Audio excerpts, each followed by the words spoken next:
Hello guys! Magandang araw! Nandito po tayo ngayon para pagbigyan ang request po ng ating mga subscribers. Alam niyo po kayo po ang boss ko dito po sa ating YouTube channel. Marami po nagre-request na magbuo daw po ako at gumawa daw po ako ng tutorial ng pagbubuo ng ating 60 volts live PO4 para po sa ating mga e-bike. So guys, ito na po at ito po ang ating battery. Malaki po ang ginamit natin ngayon, hindi po siya 32650. Ito po ay Bushen 22AH at ito po ay nabibili dyan po sa link na ilalagay ko po dyan sa description. 22AH po ito.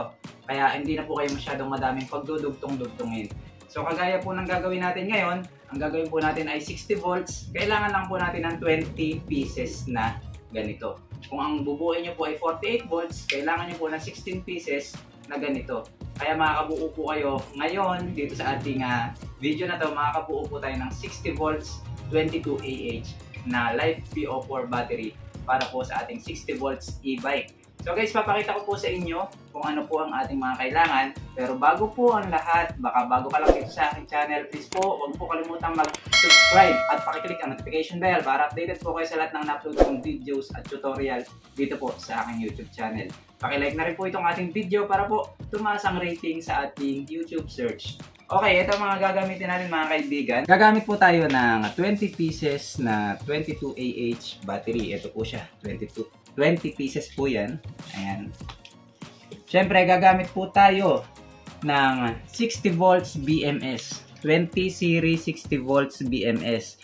Ito po ay merong discharge current na 60 amperes at charge current at 30 amperes. Ito po ay nagbabalance na rin. Ayan po, nakasulat po with balance. Kaya lang po, limited lang po ang balance nito. Sa pagkakaalam ko, nag-start lang ang balance niya pagka naabot niya yung voltage na required sa kanya para mag-balance siya. Hindi po siya kagaya ng active balancer na nagbabalance po siya agad-agad, lagi-lagi. Kaya po, mas okay po kung mag-assemble po kayo ng ganito. Meron din pong nakakabit na active balancer. So dito po sa gagawin natin ay hindi po muna natin lalagyan siya ng active balancer kasi kapos na po yung budget natin kasi medyo mahal po bumili ng mga ganitong battery at pati po itong BMS na ganito. Link po ng BMS, yung bilihan ng BMS, lalagay ko po dyan po. Lahat po ng gagamitin natin, lalagay ko po dyan sa description para kung gusto nyo po bumili at gusto nyo po magbuo, doon na po kayo bumili para po siguradong legit yung seller na makukuha po ninyo. Yun guys, ito po ay nakasulat nga with balance. Kaya po kung wala pong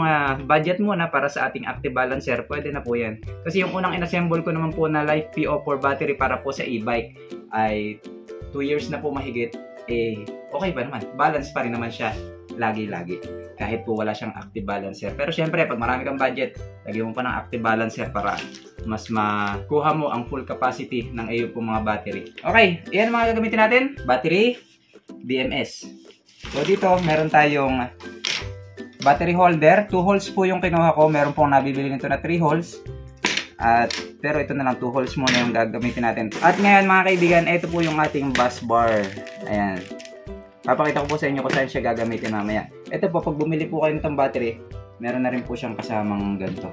O kung wala pong kasama, edi bumili po kayo. Kasi kung saan seller bilihan ito, meron din po siyang tindang screw, tsaka po washer. Ayan. Kasama po siyang ganun. So, syempre, gagamit tayo ng voltmeter para ma-check natin yung mga voltage ng ating battery pag naipagkabit-kabit na natin. Ito naman po ay na-test ko na, pare-parehas naman po siya at kaya hindi ko na po siya kailangan pang i-balance. At saka, sabi ko nga po, nakasulat naman dito sa ating picture ng ating BMS na with balance na po siya. Kaya pag in-assemble natin is magbabalance naman po yan. So guys, umpisahan na po natin. Medyo ita-timelapse ko na lang yung pagbubuo nitong mga ganito natin para po hindi naman masyadong matagal yung video. Ito naman po ay detailed tutorial at siguradong matututunan nyo, pwede rin po kayo magbuo ng ganito para sa inyo po mga e-bike. Umpisahan na po natin.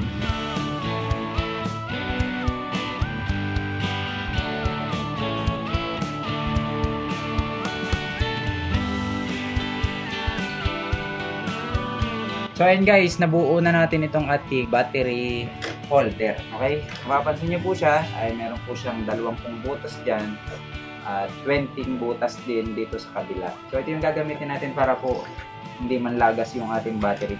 Ganito lang po yan.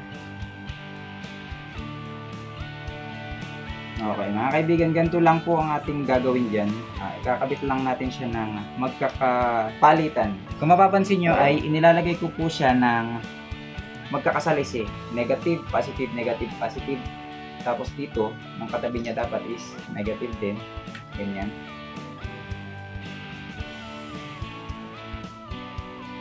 So ayan mga kaibigan, naipagpatas-patas na natin siya. Ayan, ito yung battery holder natin na isa. At ganyan na po siya. Palit-palitan po para po hindi nakakalito. Negative, positive, negative, positive. Negative, positive, negative, positive, negative. Ayan. And so on. Ganun po. Palit-palitan lang po. Para po, si-series lang naman po natin yan para po makabuo po tayo ng 60 volts. So ngayon mga kaibigan, pagkatapos natin siya ipatas ng ganyan, ay lalagyan na natin siya ng battery holder dito sa ibabaw naman. Okay, yan naman sa ibabaw.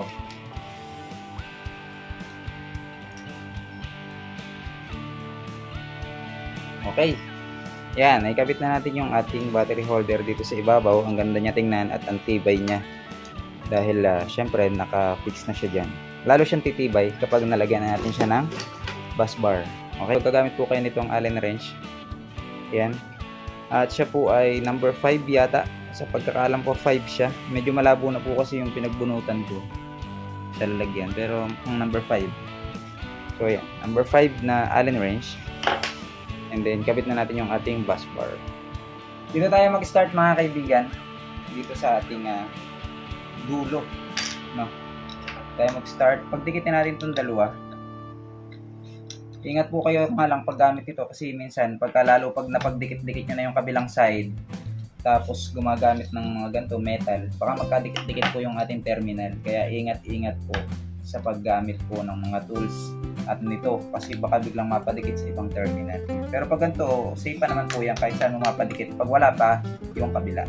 Pero pag meron na rin po yung kabila, dapat na po tayong mag-iingat maigi.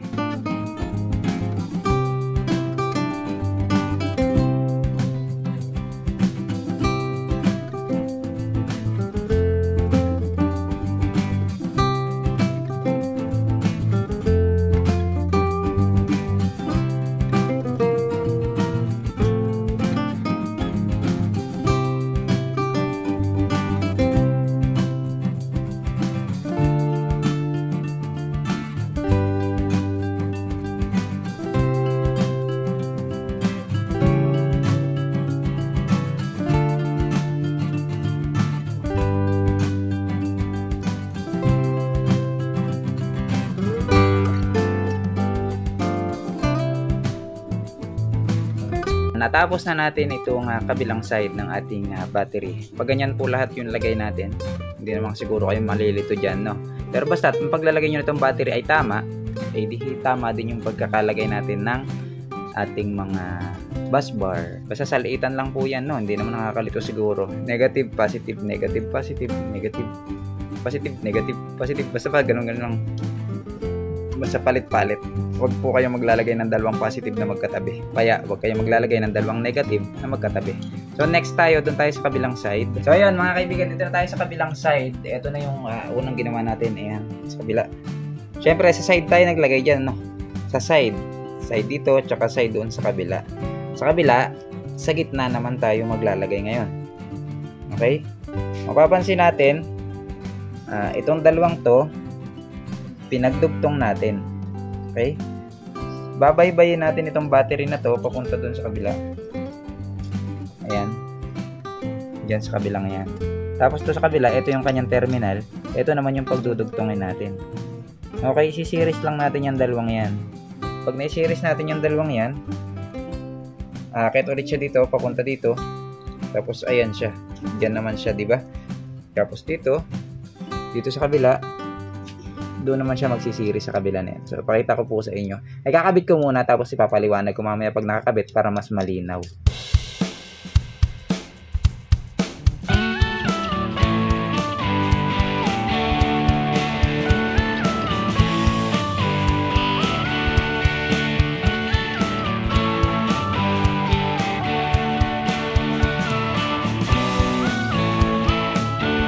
So ayan guys, nabuo na natin, no? Papaliwanag ko sa inyo mamaya kung paano siya nangyayari. Pero papakita ko lang po sa inyo, ay nakayari na tayo ng 60 volts 22 Ah live PO4. Kaya nga lang po wala po siyang BMS at syempre wala pa po siyang active balancer. So pag may budget tayo, lalagyan natin siya ng active balancer. Pero ang ikakabit natin ngayon is BMS lang muna kasi sanay naman ako gumamit ng BMS lang. Kaya lang ay siyempre mas maganda pag mayroong active balancer. Kaya pag nagka-budget, bibili pa rin ako ng active balancer na gagamitin natin dito. Guys, ito ang voltage niya ngayon. Ito, meron tayong voltmeter, buhay na yung voltmeter natin. Ito yung ating main terminal para sa ating negative. At ayun sa kabilang dulo yung ating positive. So titingnan natin yung voltage niya pag napagdugtong-dugtong na natin sila. Okay? Ayun sa ating voltmeter, 66.5 volts ang total voltage ng ating pong binuo na 22AH LiFePO4. 3.2 volts po kasi ang nominal voltage ng ating ganto, kaya po pag pinagdugtong-dugtong po sila is makakabuo po tayo ng 66 volts. So ayan guys, ito nga yung kabila ng ating battery. Siya po tinagilid ko para mas maipaliwanag po sa inyo ng malinaw. Okay, pagmasdan yung maigi yung ginawa nating pagkakabit ng bus bar dito sa part na ito. Okay. Tapos mga kaibigan, ito naman yung kabila. Okay. Papaliwanag ko para mas malinaw nating maintindihan. Ito yung negative natin. Ito yung negative terminal ng ating battery na binuo. Ayan yan. Pumunta siya dito. Syempre, ito yung positive side niya. Diba? Ito yung positive side niya. Tapos, umakyat siya papunta sa negative side nung isang battery. Okay? Tapos, papunta dito. Ito naman yung kabila ng battery na yon. Pumunta naman siya doon sa kabila ulit. Ganyan-ganyan lang po siya. Ayan, no? Kung mapapansin nyo, pag ganyan-ganyan lang po siya. Tapos syempre, hindi naman dire-diretso yung pag-build natin, di papunta naman siya doon. Tapos pag pumunta siya doon, pumunta naman siya dito. Ayan, no? Ayan siya. Tapos yung nasa gitna na yon, ito yung kabila niya. Tapos pumunta siya doon. Basta ang mangyayari dyan is parang pinagdugtong-dugtong nyo lang po. Ito pong 20 batteries na yan. Pinagdugtong-dugtong nyo lang. Basta ang mapapalagay doon sa positive side niya is yung negative nung isa. Ganun lang po. Huwag nyong gagawin na positive to, positive dun. Hindi po pwede yun. Sunod-sunod lang po siya para makabuo po tayo ng 60 volts. So, pagmasdan nyo po ulit dito sa kabila. Ganyan po yung ginawa natin.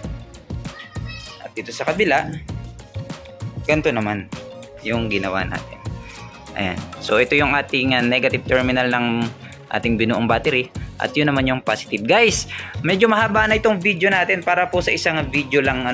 Kaya po, yung pag-install ng BMS ay gagawin ko po sa part 2. Nito po ang ating video tutorial sa pagbubuo po ng 22AH LiFePO4 battery. So hanggang dito na lang. Kita-kita po tayo sa part 2 ng ating video. Please don't forget to like and subscribe. Bye-bye.